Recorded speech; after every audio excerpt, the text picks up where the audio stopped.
Okay, so the last thing we talked about was the longest time we've seen Leaders Recon take was about 30 minutes. Yeah. So Leaders Recon going out, and then usually the people that are going out on Leaders Recon is the VCs, the squad leaders, and the RO. They'll go out, look for the MFP, then they will set in.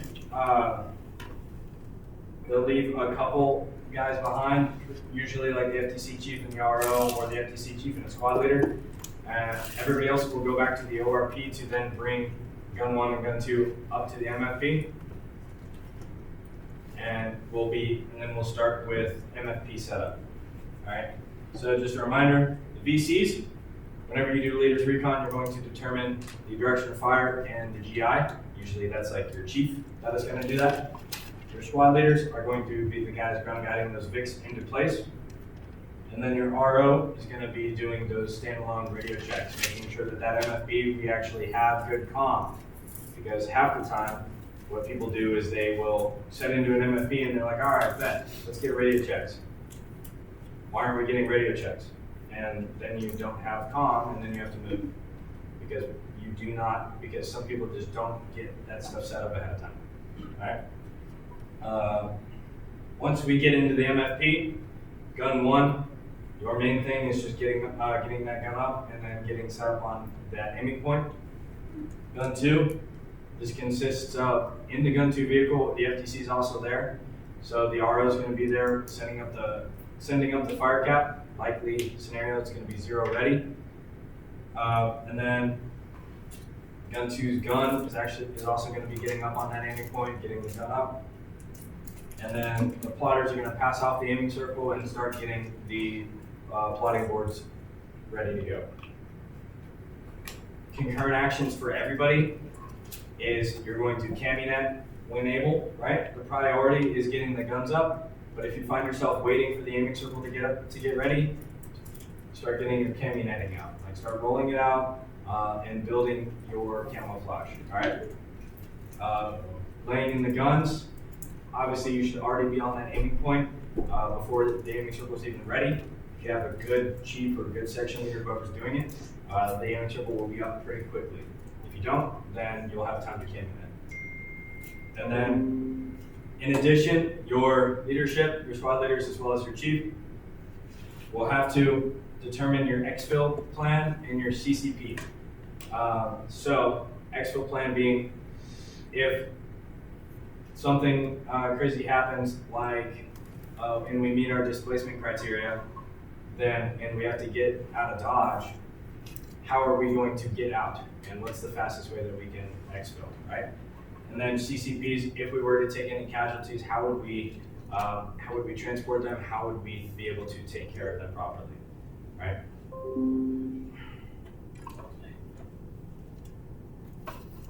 All right. So those are actions at the MFP. Do you have any questions for when it comes to priorities of work? There's obviously more things that happen, right? These are the main key points that people tend to forget.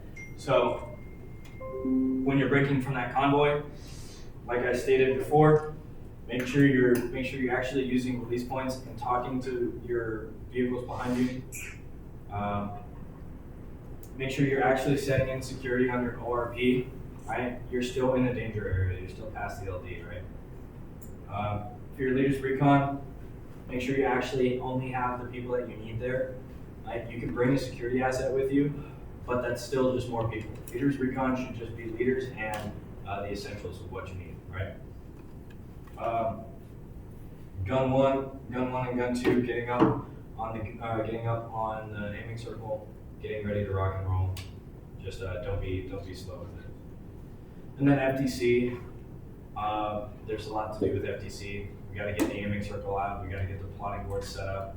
We got to push out the back of the gun 2 vehicle or set up in between the guns, whatever we're going to do. Set up caminet for ourselves and get concealed.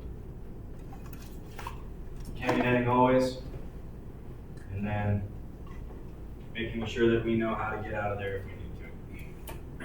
Any questions? I have a question. So when it comes to LAR and the LAVs, is it something that you bring the VIX to the MFP, or you leave them at the ORP. ORP?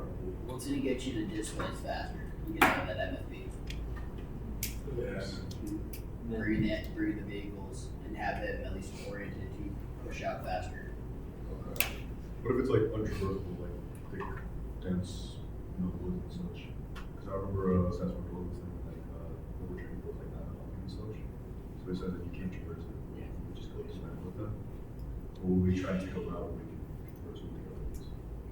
I mean, you got your centrifuges. So We are extremely viable assets because we can fire within the vehicle, we can also fire outside of the vehicle. We have the capability to do both. So we train to do both.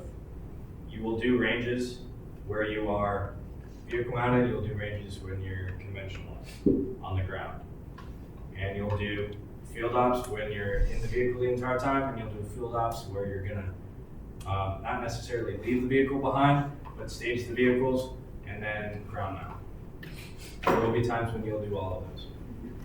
One other thing I'll say is what you're saying is, with dense forest, we would not be able to shoot in a super Overhead. dense forest. So we would need to find a clearing. I just have a question about the leaders recon within like LAR and LAV. I just kind of assume you get all the key personnel and put them in an LAV and then shoot out and go find an NFP. For leaders recon, Yes. no. You said that'd be on foot. You want it to be stealthy, right?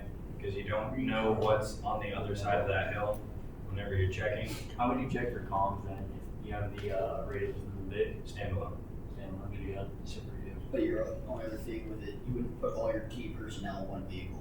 Because that vehicle gets schwacked. That's kind of like figured, but I wasn't sure like how, because the radios and stuff like within the LAV. Yeah, We would have like a portable one with us, would we? Yes. You could do that, or you just bring a few 2590s and now your 152 or your 153 turns back into 168, and now it's your standalone. There you go. And what I used to do in the old section is we used to bring the 201 Bravo in a handheld. So that way we could reach out better than the LAV antennas could. So we would just bring that with us, and then we'd be able to communicate by the 152 standalone, like better than the LAVs would. Okay. That answered your question, yes. Yes, it is. Sorry. That answered your question. Yes, sir. Cool. All right. Anything else on priorities work? Setting up, MFP, ORP, all that stuff. All right. We're gonna get into some higher echelon stuff. We're gonna orient into fire sport planning. What this is platoon and higher company, platoon, company, and battalion. I told you guys at some point that I've done 2 battalion level fire sport plans. They were pretty good, I would say, but there's a lot that goes into them. When I did them originally, I did not know the same amount that I know now. So I definitely could have made them better, but they were still better than most, right? Because coming from a mortars background, you're gonna know more than the average other person that's doing a fire sport plan, right? So, starting with your fire sport plan, we're gonna start big picture, and we're gonna narrow down as we go, all right? So your big picture is your essential fire sport tasks. Your essential fire sport tasks, also known as an EFST. All right, so an EFST, essential fire sport tasks, is based on the mission of the main effort. What do you need to do to accomplish or to help them accomplish that mission? So it's like something that needs to be done, 100% needs to be done, and it's critical that it needs to be done. If you don't do it, the mission fails, right? That is an essential fire sport task. Breaking an essential fire sport task down, you're going to use the acronym TPME. The acronym TPME. This will be on your rocks. TPME is task, purpose, method, and effect. Task, purpose, method, and effect.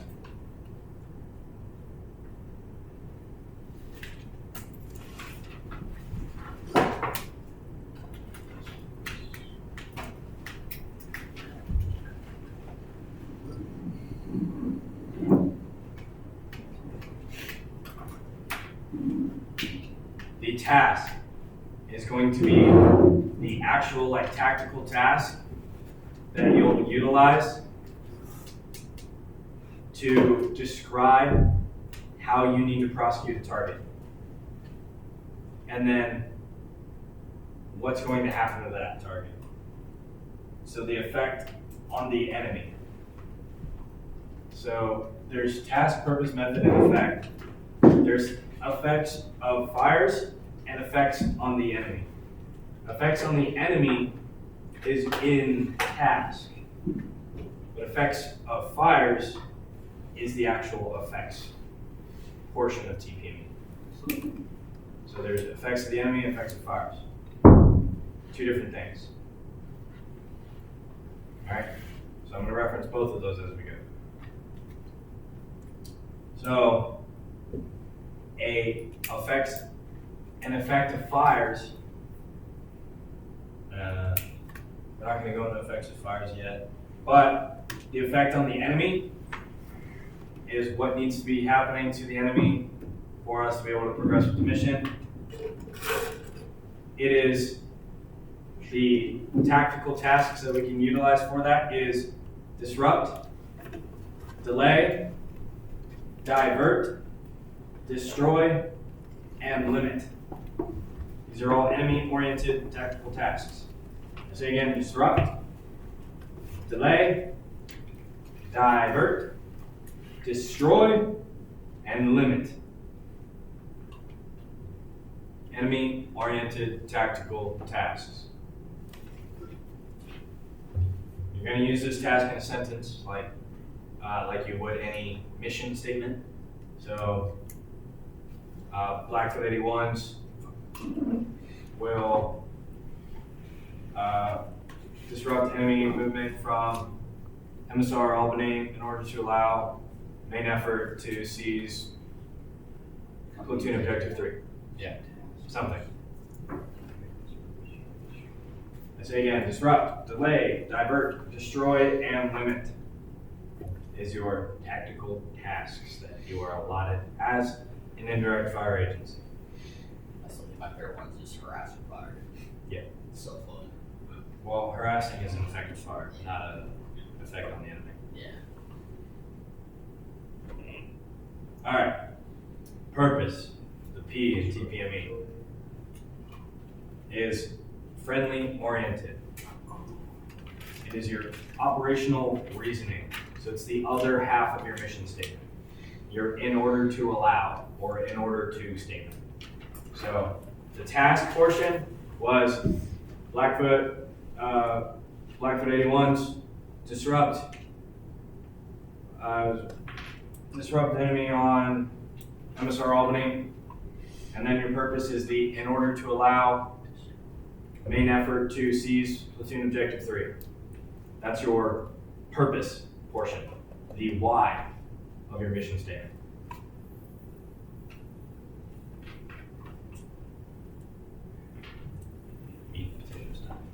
Yeah.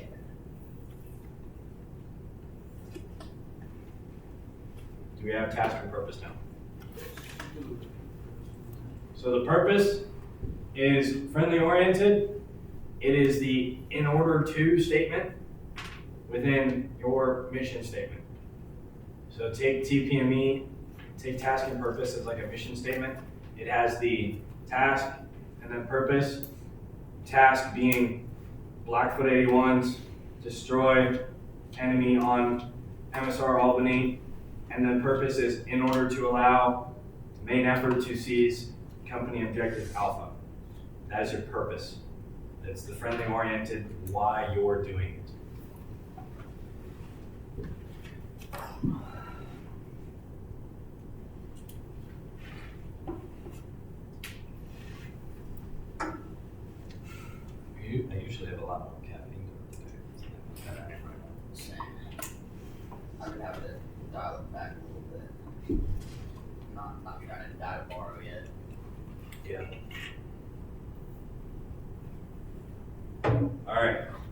We have T, we have P. What's next? Method. Method. Your method. Inside of TPME, there's another acronym. Your method is TT load accurate. T L O D A C R. TT load accurate.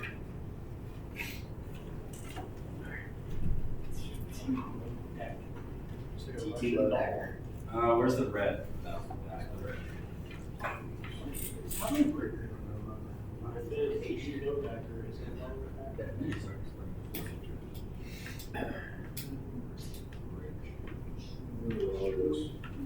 TT load accurate. Did you? Some of it. Well, it was probably in your order three whenever they talked about orders because it's class one plan. Yeah, and then Corporal Cartoon teaching you that orders class, I think, next month. Good luck to him. Very Sorry, much so. this would be under execution, like Method. task purpose, method. Oh, so you're talking about your 5-paragraph order. Yes. With your 5-paragraph order, your fire support plan. Yeah, it would be an execution. I would put it there. Let me verify real quick for you, just so I can give you a good answer. I feel like it happened. Observer. District. If I opened up right to the page. No, it's bullshit. Baller. No, you're probably focused. Yeah, he's very much on location. Which one is this? Delivery sequence. Yep, fire support plan is in your execution phase. And Oh, actually, this is a good page to look at too. no, it's not. All right, so Restrictions. That actually did, yes. TT load accurate stands for. I'll write it slowly. Sorry for trigger locations. You're just talking my shit. I don't know where the hell you got this from. It could be your own. Target. Trigger. Location. He's the only one who has it. Oh, you're a loser. Observer.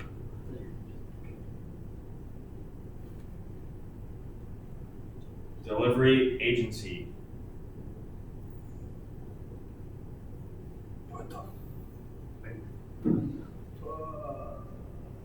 Attack guidance.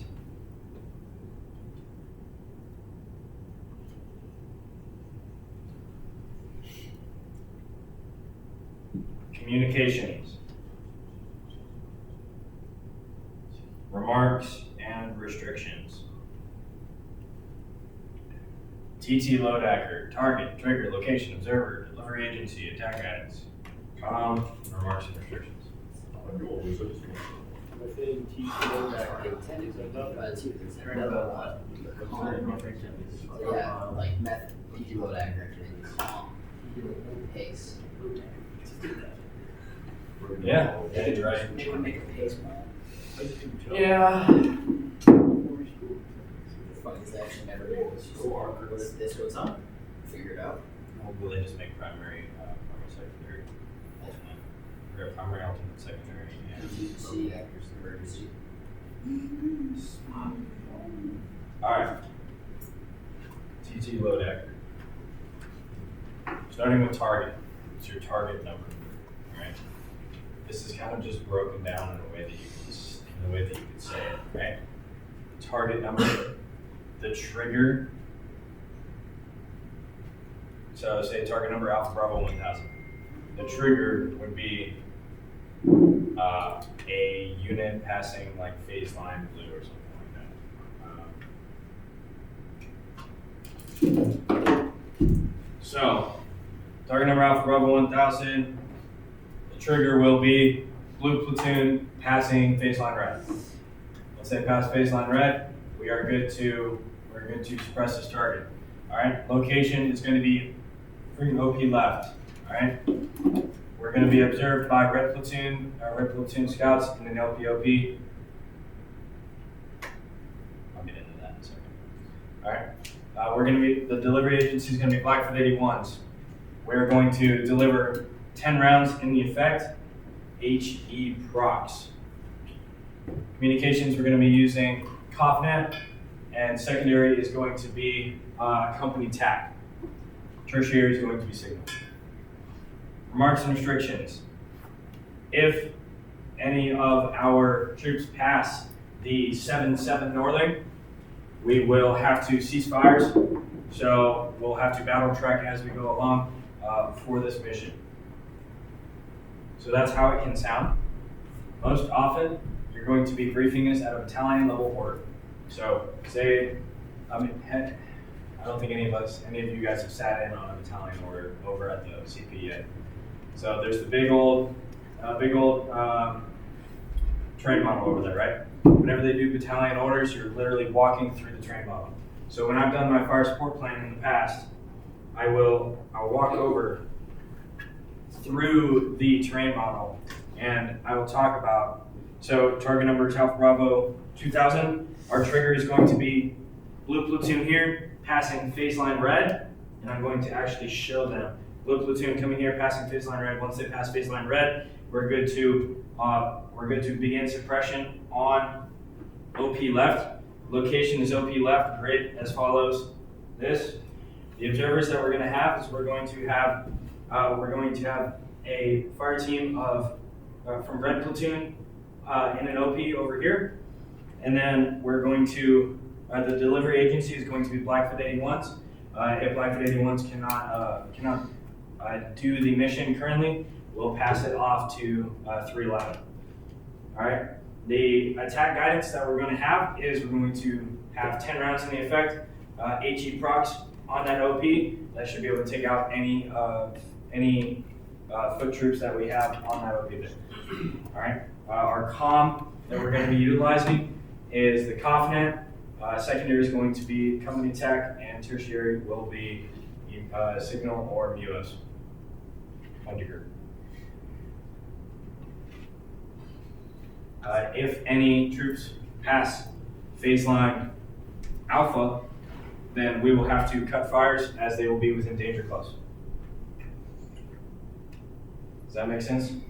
That is TT load active. That is a way that you can designate that. If you are the one building this fire support plan, you have to create all of that yourself based on the battle space geometries, based on what everybody else is doing, based on the effects, based on what the main effort is doing. And remember, this is all a part of an essential fire support task. So it all has to pertain to that mission, the mission of the main effort, all right? Sorry, so if you use your, say like in your task, you already stated that you have Blackfoot 81s. Do you need to restate it as your delivery agency as well? Yes. So you can have an EFST or essential fire support task that's delivered out to multiple agencies because it is a battalion level thing, right? So as a battalion, you can have more than one 81 section. You could also have multiple 60 sections. So say for instance, if we operated like a regular straight leg unit, we would have 8 81 sections or 4 81 sections, or sorry, 4 81's guns or 8 81's guns, depending on the unit that you are. And then we would have 60s for each company.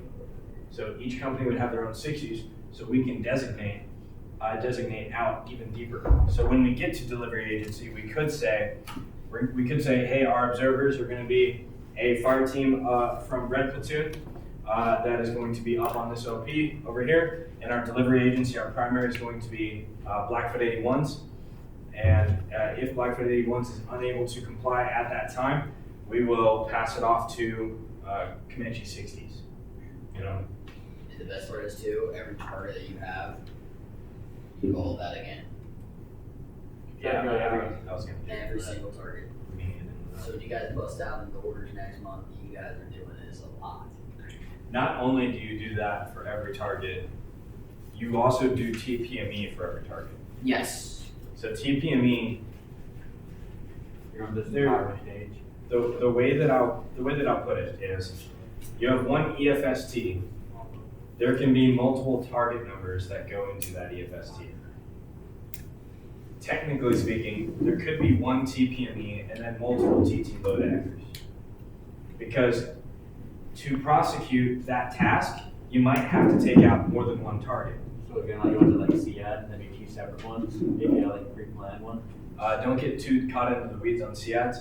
Think about this as like there's multiple objectives, and there's not like CAS in any way, but say there's multiple objectives. So just like there's multiple, like 2 machine gun bunkers are like 500 meters apart, you need 2 of them for that. Exactly, right? So I mean that's a good way to put it. There's 2 different targets that we need to prosecute, so that way our vehicles can get through this area. 2 anti-vehicle assets, right, or something like that. We can have them. We could set up 2 different TT load hackers, but it would still be the same task and purpose. But the method would be those 2 different target numbers. So then, if there's 2 different target numbers, there has to be 2 whole TT load hackers. All right. Cool. That's the method. Is TT load hacker. Just wait to get to a target series. Closure series or a target series, closure series, and I know it's not one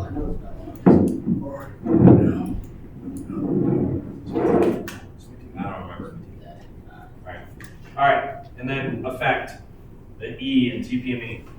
The effect, I already kind of hit it a little bit, but it's basically a battle damage assessment. The effect of fires on the enemy, the assessed effect. So when we're talking about the task, like disrupt, delay, divert, that's really what we're doing to the enemy's mission, right? But the effect of fires is what we're doing to the enemy themselves. Like say, if his mission was go to the PX and get me toilet paper, if I were to set up C-wire along his path, right, I would be disrupting and possibly delaying his mission. So that'd be an effect on the enemy. That would be an effect on the enemy's mission. But if I were to punch him in the face and knock him out, then that would be an effect on the actual, an effect on the actual enemy, right? So it's like violence-wise, it's like your effect. Like badass thing, like What we're at, yeah. So the actual effects on the enemy versus the actual effects on their mission. So just think about it that way: the effects of the mission and the effects to the enemy. Does that make sense for everybody? yes. All right. Yeah. So TPME, the effect is the battle damage assessment. What we actually did to the enemy. Did we destroy them? Did we neutralize them? Did we suppress them? Or did we harass them? Those are your 4 effects for the enemy, or the effects of fires.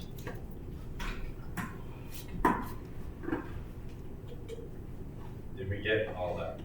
Yeah. Destroy, neutralize. Destroy, neutralize, harass, and suppress. Yeah, harass is good. Harass is great because it's like you're not actually hurting anybody, but you're probably making them grab their pants, running away. That type of thing. Then you can drop rounds randomly next to them. Mentally, that plays a gigantic toll on to your enemy. What would be the point of just like dropping around next to them and not just trying to fucking blow them up? Making them waste you crazy. Well, yeah, but why enemy's better to fucking kill them? Yeah, but maybe you're supporting after the people you're supporting aren't making a move on it yet. If you're trying to keep those guys on edge, you get kept on edge for too long, you are no longer able to effectively do your job. Aren't you also limiting them away? We could also give an example of, say you have a target that you're not allowed to neutralize. Like HVT, whatever you want to call it, right? You can, but you still want to mess with their OODA loop or something. You can do harassing fires. Have impacts 200 meters, 300 meters out, 100 meters out is a little close, but around 200 meters out, just that way they know that they're there, that we're there, and they just like are constantly moving, changing their plans and reverting resources. Because that will also play into which one's going to be the one with my name on it. Okay. If you just do not know, you keep seeing that right next to you, yeah, good luck. Still stay the same. You're not going to be able to function properly. Yeah, go to the bathroom, you're going to be too scared to walk out because you don't know if that next round's going to hit you. on the Commandant's reading list, there is a book called Battle Leadership by Adolf von Schell. It is a book about German officers and how they led people in World War II. And there was one instance in which the Allies were suppressing this squad, and they ended up hiding, or they were suppressing them with mortars, and they ended up hiding in a house. And the entire squad is sitting there just like completely in the black, just thinking like, when is the next round gonna hit this house and bring it down and kill us all? And the one thing that the officer did to kind of bring up the morale is he opened the door and he kind of set a chair on the porch there and told everybody he's got the watch, and if we gotta move, then he'll let you know. Is that really going to change anything when it comes to mortars impacting on your target?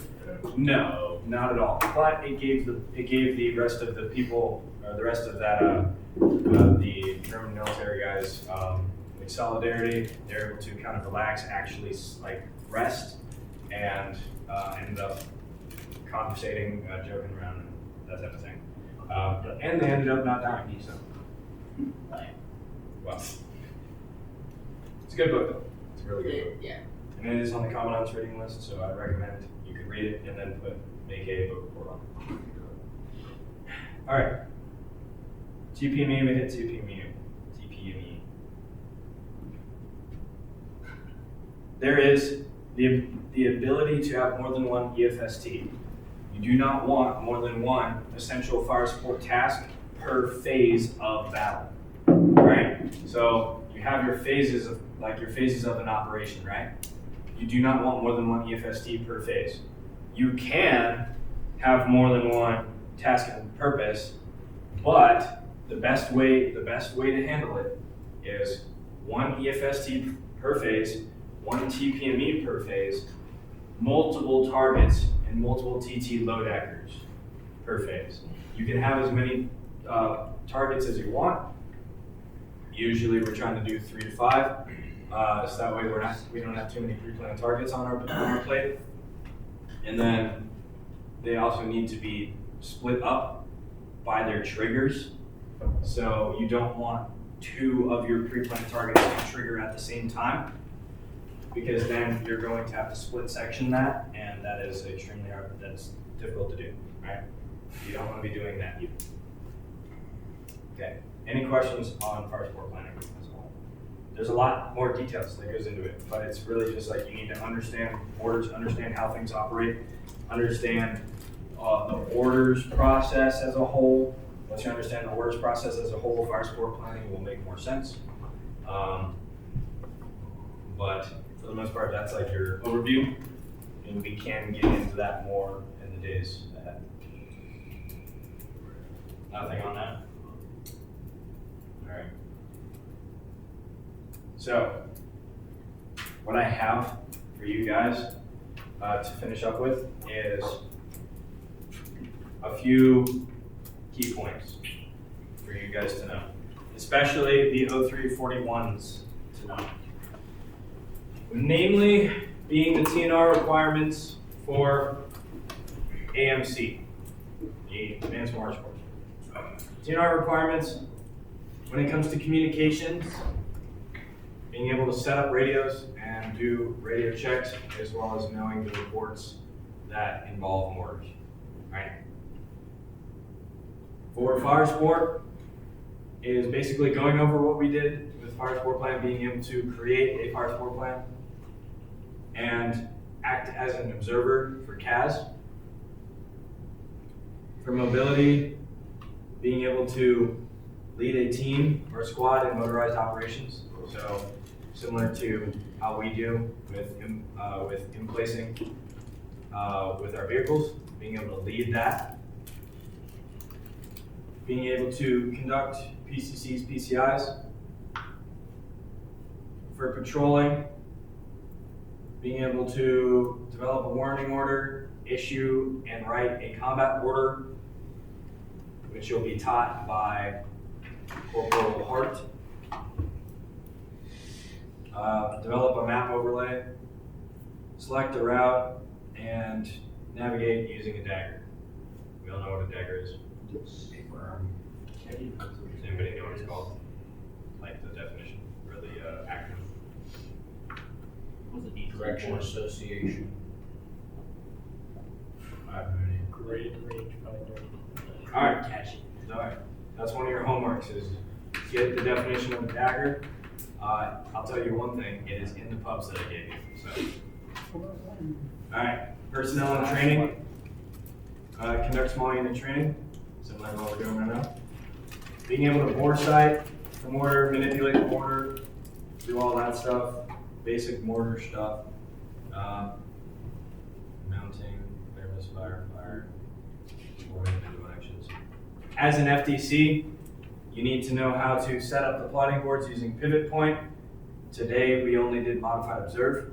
Tomorrow, we will go into the 3, technically 4 different ways of setting up your plotting board.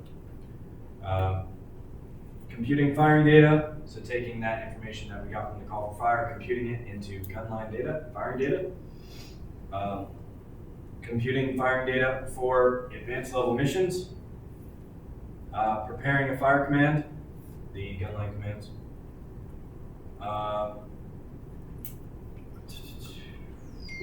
Computing using an LHMBC, we're not going to do that. We don't have them programmed, so it is what it is. And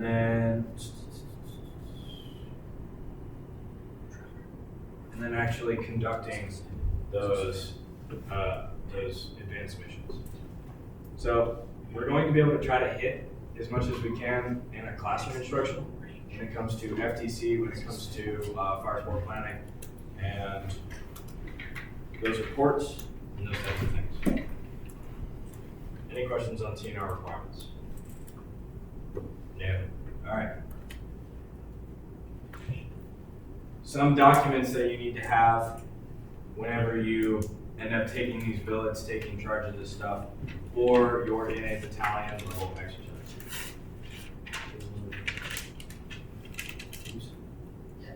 So what does he want them in now? It kind of sounded like, yeah. I did tell him that I would do it earlier. Alright, so you have your safety tee, you have your scheduling worksheet, cargo list worksheets. We'll go over all of these eventually. TFT, tabulated firing table, and your computer records. Computer records you're going to get really familiar with tomorrow. Alright, the resources for what I have instructed today is going to be found in the Field Manual 23 TAC 9.1, which is mortar gunnery, the IOLC Core 0103 plant supporting arms, and the McWhip 3 TAC 10 Fox, the Lima 7 and the Lima 8, as well as the ATP 3 TAC 09.30 observed fires. All right, all those pubs I already sent you guys in the group chat, so you guys can study up on those. Anything that we hit today, acronym-wise, is free game for me to test you guys out on. All right, anything. So I would recommend putting them on your rocks and studying your favorite rocks and that type of thing. Whenever we get towards Wednesday, I'll start testing you guys out on your rocks. If you guys get everything memorized by like tomorrow, then I can test you out on that. And if you pass the test out, then your rock will go away. You do not need a rock anymore. If you want to keep your rock, you're gonna hold on it. You're gonna hold on to it until the next time I see you. I'm assuming A school right now, bro. It's gonna be like a year. And you're just gonna just check, make sure you have it, come out of the sky. Just while you're sitting there, you just say barbecue your rock. Has to be PPE. All right. Any further questions? Anything on anything we covered today? All right. What I need right now is I need everybody to clean up this classroom, clean up this lounge. I need the 0341s to grab all of the EDL and get ready to move over to my truck. Alright, And then the rest of you are gonna stay in here, we're waiting for the 41s to get back, I'm gonna call in the new joints from, ATs, and we're gonna go over the drills accomplishments. The plotting board and the aiming circle are going to stay. All we're gonna take is the gun and the stake dagger. That's 5,000. That'd be cool to take a shit. What's that? For 6 shit. Yes. We're recording. That's not 60. Yes, just the gun. The gun and the This is stake dagger. That's the intervals for 60. No. Yes. Oh, don't forget your wrong. Yes. Who's expert markers? 8. Yeah. markers. I didn't say anything, dude. You said the F. Please stop the video. Order.